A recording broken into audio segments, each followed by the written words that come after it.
وزیر صحت مصطفیٰ کمال نے الزام عائد کیا ہے کہ ڈاکٹر عمران فاروق کو بانی ایم کیو ایم نے قتل کروایا۔ ان کا کہنا تھا کہ قاتل کیسے بتا سکتا ہے کہ قتل کس نے کیا؟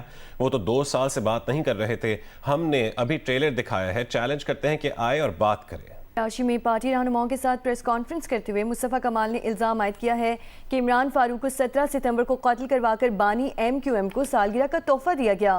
مصطفیٰ کمال کا کہنا تھا کہ بانی ایم کیو ایم ڈرامہ باز آدمی ہے۔ وفاقی وزیر کا مزید کہنا تھا کہ بانی ایم کیو ایم نے لاش پاکستان بھیجنے کے لیے لاکھوں پاؤنڈ کا چندہ وصول کیا۔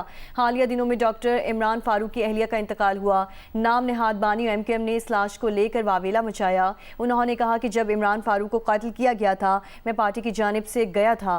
وفاقی وزیر کا کہنا تھا کہ ہم آئینی ترمیم لے کر گھوم رہے تھے، اس کو اللہ نے اتنی طاقت دی تھی، اس وقت اس کو خیال نہیں آیا۔ اب یہ ہمیں کہہ رہے ہیں کیا اس نے آئینی ترمیم کے لیے کبھی ہڑتال کی؟ 20 سال پہلے یہ سب کرتا تو 10 منٹ میں آئینی ترمیم ہوتی، لیکن یہ نہیں چاہتا تھا۔ مصطفیٰ کمال نے کہا کہ یہ وہ آدمی ہے جس نے اس قوم اور شہر کو بیچا۔ کیا وہ 8 گھنٹے کی رحمان ملک سے ملاقاتیں کرتا تھا؟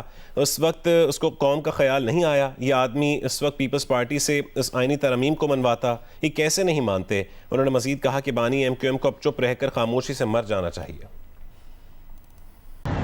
آپ لوگوں کو عمران فاروق کو الطاف حسین نے مارا ہے، مروایا ہے، نشے میں دھت۔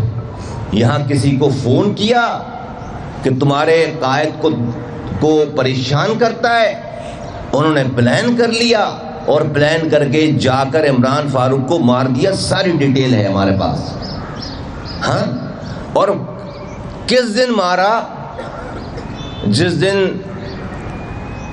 تمہاری الطاف حسین سالگرہ کا دن ہے، انہوں نے تمہیں سالگرہ کا تحفہ دیا عمران فاروق کو 17 سپٹمبر 2010۔